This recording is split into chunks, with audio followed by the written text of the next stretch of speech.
Yo, welcome to Talking Wrestling with the KingR. I'm your host, the KingR, and boy, oh boy, what a weekend it was for wrestling. I mean, just jam packed to some extent between the WWE and AEW. I mean, I don't know where to begin, but I mean, I I really only have three talking points this week. Go around, all circling around what Saturday night's main event, WWE Battleground, and Double or Nothing. And basically, they're main events. Nothing wrong with the rest of the card, but just it's more. How should I say or put it's more of a where are we going, what's happening next kind of sort of. I mean, I'm sure I'll talk about what else had happened on those shows and give a few throwaway comments here and there, but not too much. I just want to focus on the main event and nothing more, nothing else really. But we'll start with chronological order. You know we start off on Saturday night with you know a, with Saturday night's main event. There were what? There was 5 matches, 2-hour shows, live on NBC. You can catch it on Peacock. But I mean, I know I was looking forward to the tag team match between Punk and Zayn teaming up, taking on Rollins and Breaker. Yeah, it was. There was what 2, 3 commercial breaks in that first match. I swear. Okay, we saw the return of. Jeez. Bronson Reed, that's his name. I know last time I forgot his name. Bronson Reed. We saw the return of him. He joined Seth Rollins now. Whoop-de-doo, you know. Zelina Vega successfully retained her Women's United States Championship over Chelsea Green. John Cena made quick words of our truth, or Ron Cena, however you want to put it. Damian Priest got even with Drew McIntyre with the steel cage, and McIntyre taking a couple concertos in that match. But I will say I still don't care for the WWE rules of winning a steel cage match by escaping the cage. I mean, the whole point of a cage match is to beat for your opponent, you and your opponent not to go anywhere, lock in the cage until there's a winner. Not, well, I'll win by escaping the cage.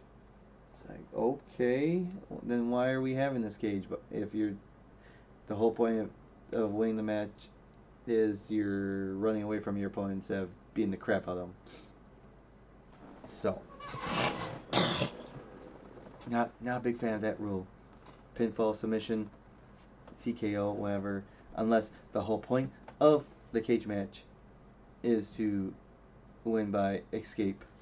But I digress. We can talk about rules to cage matches later. But here we go. The main event. Jey Uso defend his World Heavyweight Championship against Logan Paul. We already know the winner will face Gunther. I'm not sure if that's going to be at Money in the Bank or if it's going to be at. I don't think it's supposed to be on Raw, but I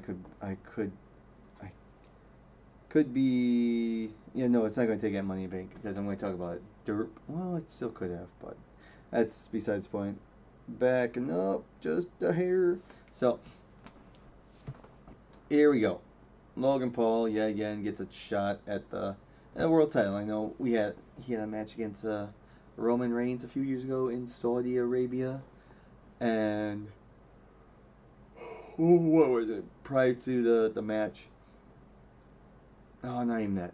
But let's get to it near the end. I mean, whew, I mean, they were rushing for time. I don't know where they lost track of time, but they were rushing near the end. I mean, you had, I will say, Jay took a really bad. The one point in the match, I mean, you had the turnbuckle was removed. Jay was going to go for a spear on Paul, and Logan Paul is supposed to sidestep and throw him into the turnbuckle, and it just slowed down. And Jay just like basically stopped. Logan Paul, grabs him and guides him into the turnbuckle, and it's just like, oh, so bad. But I digress. But a few sequence later, Jay super kick. Logan goes for a big splash. I think Logan Paul was going for the lariat, the slingshot lariat, and caught the super kick.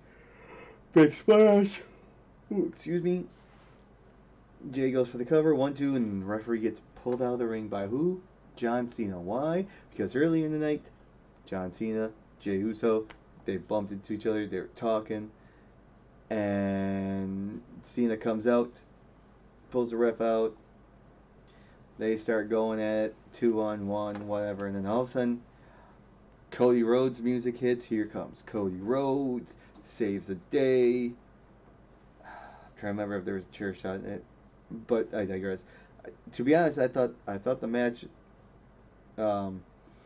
was ended a disqualification or no contest because of Cena's interference, but no, the referee was knocked out.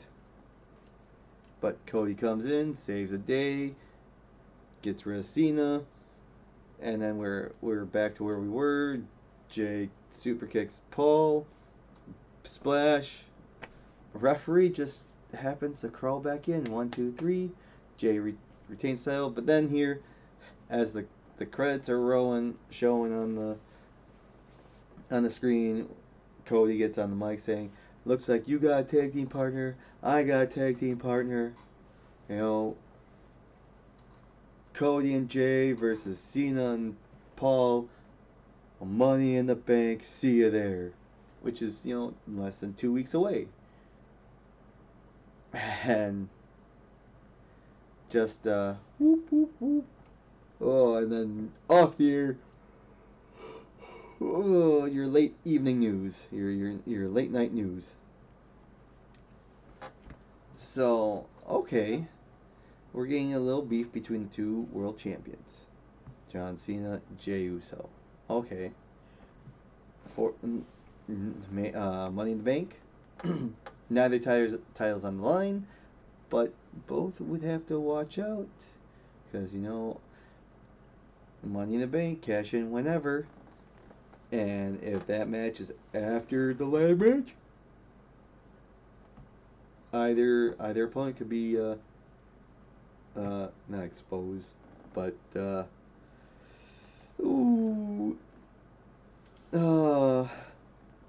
up for cashing in. So I'm just a little like, where are we going? But then I think, okay, now at the end of June, or is it 21st? That might be just 2 weeks later. You got Night of Champions. I don't think that's in July. I think I'm getting my dates mixed up.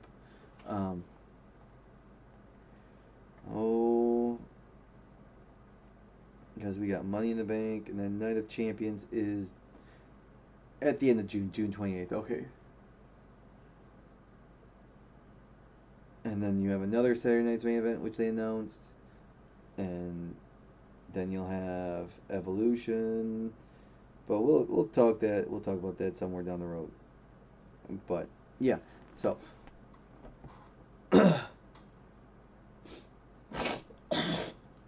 excuse me.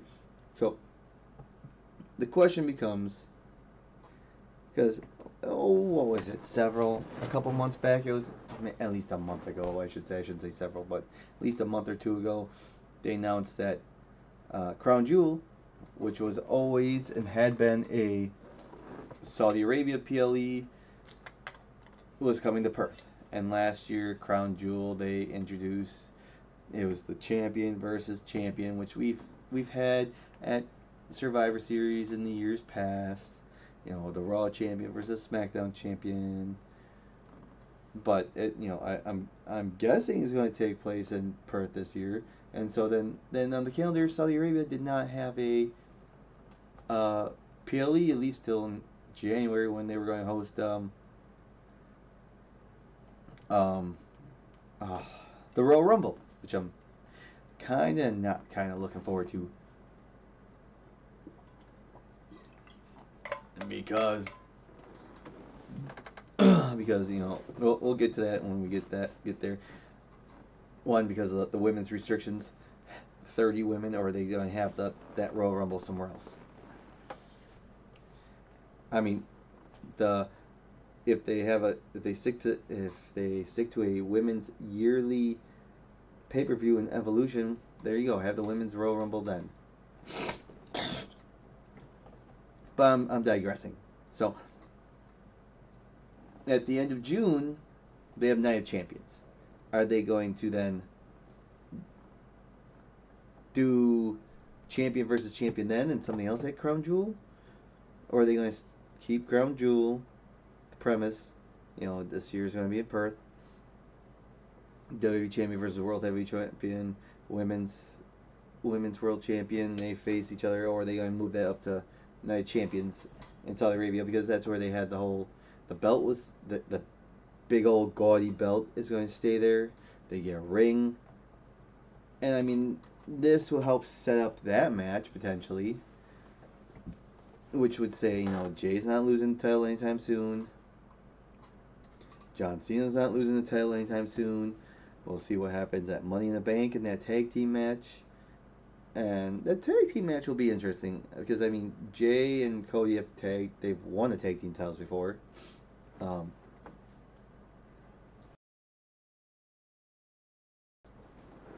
And this Logan and Cena teaming up, and see how that would turn out. But that's the only thing I can really think of is that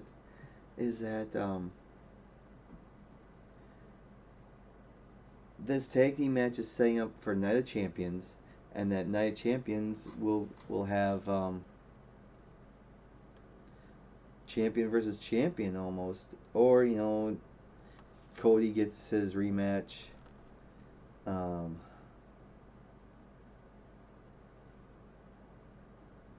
And so on and so forth. I mean, only time will tell. Okay? Only time will tell if that's what they're going to do, is, switch the premise again. Or, Cody gets his rematch against Cena, which I think that's got to wait until SummerSlam in my mind. But yeah, you got to give the Saudis something. And then I know there was talk, speaking of Saudi Arabia, that CM Punk is a hypocrite if he wrestles in Saudi Arabia, because what he told them is, and stuff like that. And we'll see what happens. We might dive down that rabbit hole if or when CM Punk shows up in Saudi Arabia. But my stance on Saudi Arabia, we'll just leave it at that. And so, squeaky, yeah. We'll I don't know how much more to dive into this. I mean, obviously, we have a setup, and we go from there. I mean, there's not much more to say, I should say. So let's just move on. Move on to Battleground. Battleground. It just sounds weird with no S. And it was branded WWE Battleground Tampa, not NXT, Battleground, not Battlegrounds. You know. Excuse me again. They only had 6 matches as well, or well, they had 6 matches, and I just want to dive into the main event. Really, but we'll just quickly run down what happened.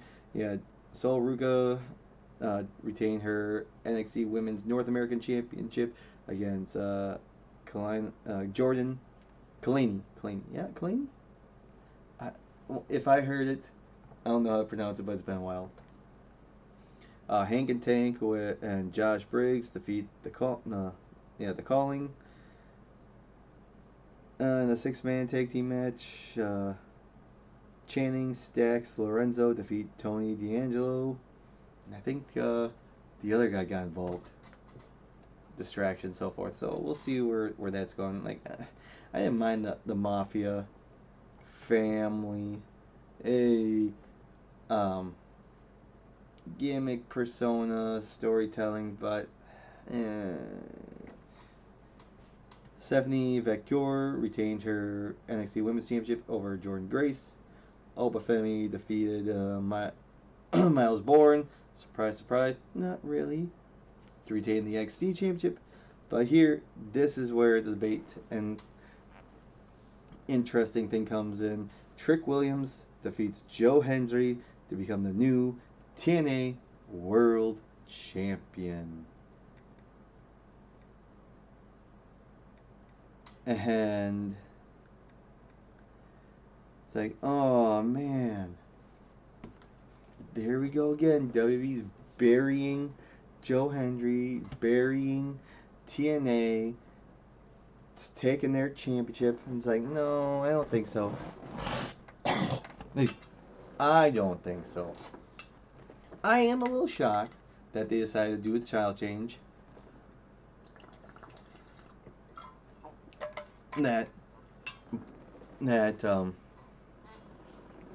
But I will say, this is not going to be like what the AEW and Impact at the time had partnership where Kenny Omega won the Impact title and then held the title forever, it seemed like. I don't see Trick Williams holding the title for long. The longest I can see him hang on to the title is until Slammiversary, which isn't until July this year. Usually it was in June. So, but if I heard correctly, Joe Hendry's contract is coming up soon anyways. And with all the involvement Joe Hendry has in the WWE and NXT and so forth, I would not be surprised he jumps ship, signs that contract with WWE, and then they can keep this going in NXT and so forth, and we'll see if he comes up to the main roster, you know. But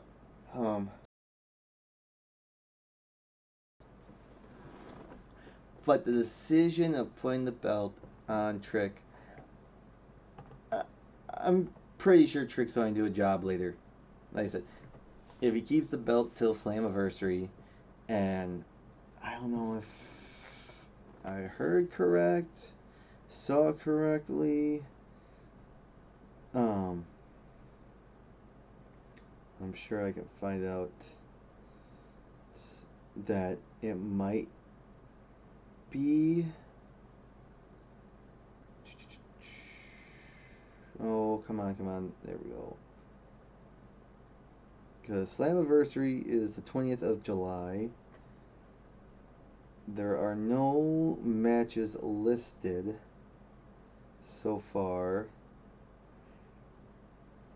But I was posing through some comments and all that, saying that it's going to be Mike Santana versus Trick Williams for the title. And well, I'm sure Joe Hendry is going to get a rematch. which I'm not sure if I'm a big fan of the automatic rematch clause and so forth. I mean, okay, you see it in MMA. It's a classic thing in the wrestling world and so forth. Championship rematch, but it's like then it's an endless cycle. You know, you have a champion. They lose. Okay, they invoke rematch clause. They win the title back. Then can't the former champion do the same thing, and it just goes back and forth, back and forth, back and forth. But it's like it's in the contract and this and that. But whatever. I digress. I guess. So, I, I like I said, I think we'll get a rematch between Joe Hendry and Trick Williams. I see Trick retaining the title and just getting the upper hand on Joe, and Joe is then now what? Now what's for Joe? Okay, and I was pondering, thinking, it's like, well, is it possible that is could Joe Hendry uh, be one of the men participant in the Money in the Bank ladder match? And I mean, on SmackDown, Wade Barrett mentions how the Money in the Bank you can cash in on anyone, any champion. Because it used to be just, it was plain simple. The Money in the Bank, winner got to cash in on for World Heavyweight Championship match / WWE Championship match at any time as long as he has a referee, this and that. Okay. Then it was a few years ago when Austin Theory was, I think it was when Austin Theory was Mr. Money in the Bank. He cashed in on the U.S. title and lost, and then it somewhat reverted to any championship, which you would think, okay, if I'm going to cash in, why am I going to cash in on the IC title or say tag team titles or the United States Championship? Can they cash in on the NXT titles? I don't know, but I was thinking, what Joe Hendry enters in the world in a Money in the Bank ladder match, wins it, and can he cash it on Trick to win back his TNA title? Since Trick is a WWE wrestler, I mean, it'd be interesting if they went that way, but I highly doubt it. All right, highly doubt it. Like I said, I can see Joe Hendry gets a rematch. I can see him lose it, and then Trick drops the belt to someone else, or the Joe Hendry again at Slammiversary, at the latest, I'd say. So, and then what's with Trick? I'm sure we'll see Trick on Impact. I don't know. We'll see. We'll see how, like I said, we'll see how this lasts. But like, I think the future is more bright for Joe Hendry than it is for Trick Williams. You know, and I don't think they're burying TNA or Joe Hendry and so forth. It may look like it because, I mean, okay, another guy comes in from a different company. If they win, then it looks like your guys are soft. But yet you're gonna say the the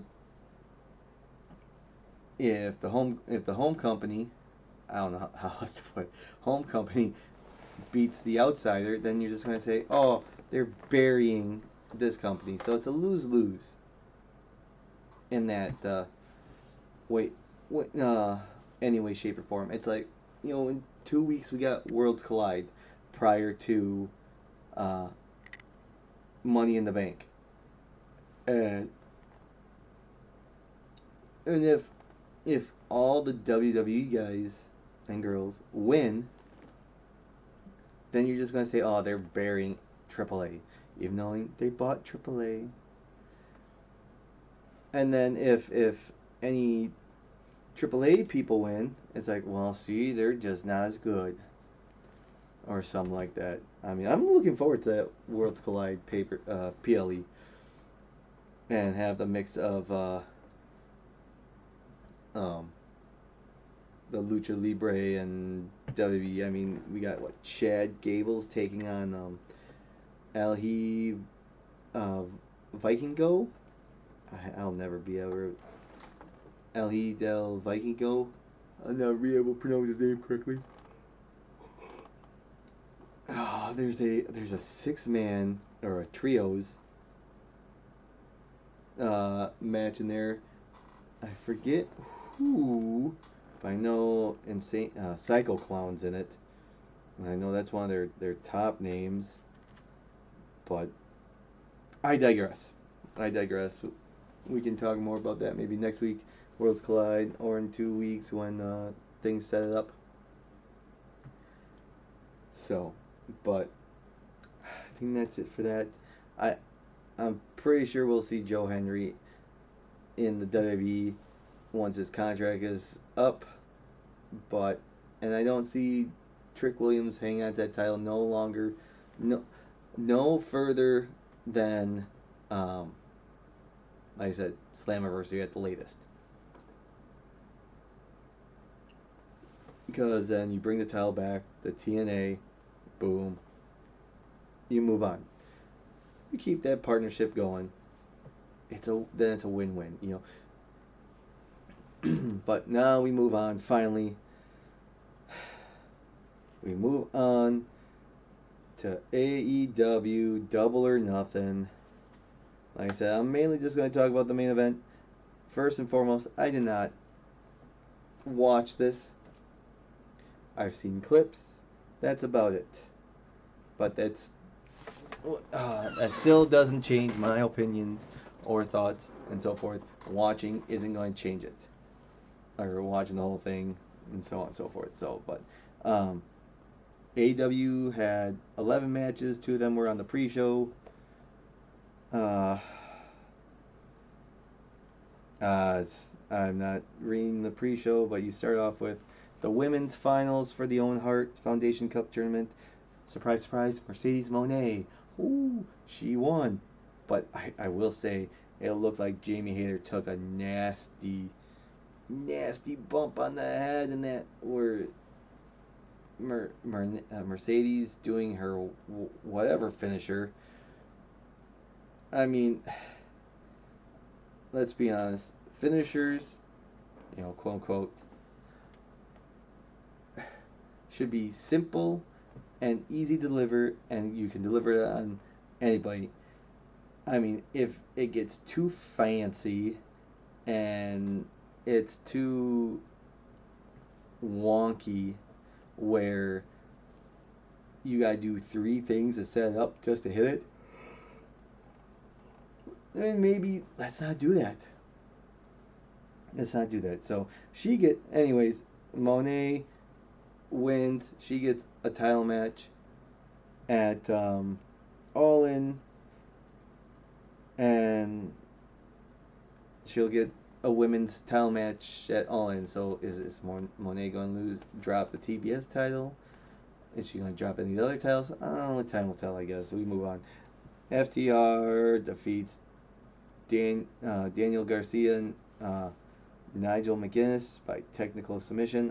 Someone probably didn't want to tap out. They passed out. Whatever. Ricochet beat Mark Briscoe in a stretcher match. Why? And it was 16 minutes long. Then you had the Hurt Syndicate retain their titles, defend their titles against the Sons of Texas, and retain them in the shortest match of the night with 12 minutes 35 seconds. I mean, the stretcher match could be shorter. A lot of those other matches usually could be shorter. Kusuke Okada retained his Continental Championship against Speedball Mike Bailey. Timeless Tony Storm retained her women's title against Mina Shirakawa, which means it's official. It's um, Tony Storm versus Mercedes Moné at All In, Texas. And when's All In, Texas again? That is July 12th. Okay. Um, so whoop-de-doo. That's what I'm questioning about the point of Mercedes. Move on. Then you had Anarchy in the Arena, The Ops, Swerve, Kenny, Willow defeated the Death Riders and the Young Bucks. Yay! So what is that?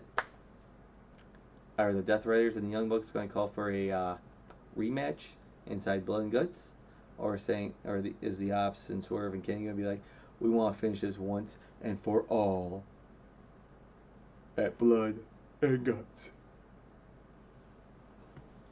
One of the two is going to happen. It's going to basically be like that.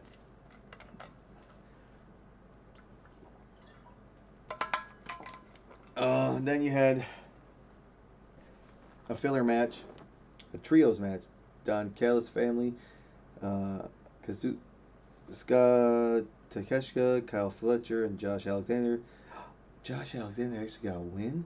Defeated the Paragon, Adam Cole, Kyle O'Reilly, and Roderick Strong. And that was 12 minutes, 50 seconds. But here we go. The longest match of the night. And I think also too long, just looking at the time. The Owen Hart Foundation Cup tournament final, where the winner gets a title match. Will Ospreay versus Hangman Adam Page. And like I was saying, going into that match, I really thought, was really thinking that Will Ospreay is going to win. He will headline All In. He can win the title. Then he can go to, I guess, then Forbidden Doors, the next pay-per-view after that. Defend the title at home in England. And, have his big moment. But guess what? Nope. That's right. Hangman Adam Page gets the win. He wins the tournament. He gets a title match against Jon Moxley for the AEW World Heavyweight Championship at All In Texas. I mean, I suppose, the cowboy from Virginia gets to live out his dream, finally gets over that hurdle, gets over that hump, and gets finally gets a chance to win the title back. And then the question becomes this, okay? What are you thinking? What's going on? Did you make a deal that Page will win the Owen Hart Foundation, and then somehow Ospreay wins the title at Forbidden Door, possibly? Because that's what I feel like, or that they're setting it up for that. It'd be so much easier for Ospreay to win the title in England in front of his family, so-called friends, and countrymen. But I don't know. We'll see. We'll see what happens if Hangman will actually beat Moxley. We get the rematch between Hangman and Ospreay in England, where Hangman has to be the bad guy, because we know everyone in England is going to be cheering on Ospreay. And that's the funky thing with this is, who's the heel, who's the babyface. And as a sports fan, you can somewhat get away with, you don't need good guy. You don't need a bad guy. You know, who are you rooting for? And that's like similar to what's going on right that happened in this match leading up. But where, you know, the good guy has to win. And they're really putting it on Hangman. Hangman need this more than Ospreay. I mean, to some extent, yes. But you got one shot. You're going to have that. You're going to have that pay-per-view in England, and if Ospreay isn't on the card, fighting for the AEW Championship, and if he doesn't win, Tony Khan and Will Ospreay are complete morons. So, that has to happen. So, like I said, it was a long weekend in the wrestling world. Every week is. So we'll see what happens on Raw. We'll see what happens on SmackDown. We'll see what happens on Dynamite, Collision, on Impact, NXT, all week long. Try and give some thoughts out there throughout the week. We'll see how things go. And whether fancy, fun, wacky news pops up. like I kept seeing, oh, the White Six. They're you know, all that plans are dead, this and that. And what happens on SmackDown this past week? They're back. So, so we'll end it there. That's all I gotta say this week. Just love to talk about wrestling and what's on my mind. So I appreciate all those who tuned in and listened. Thank you. So until next time, adios, muchachos.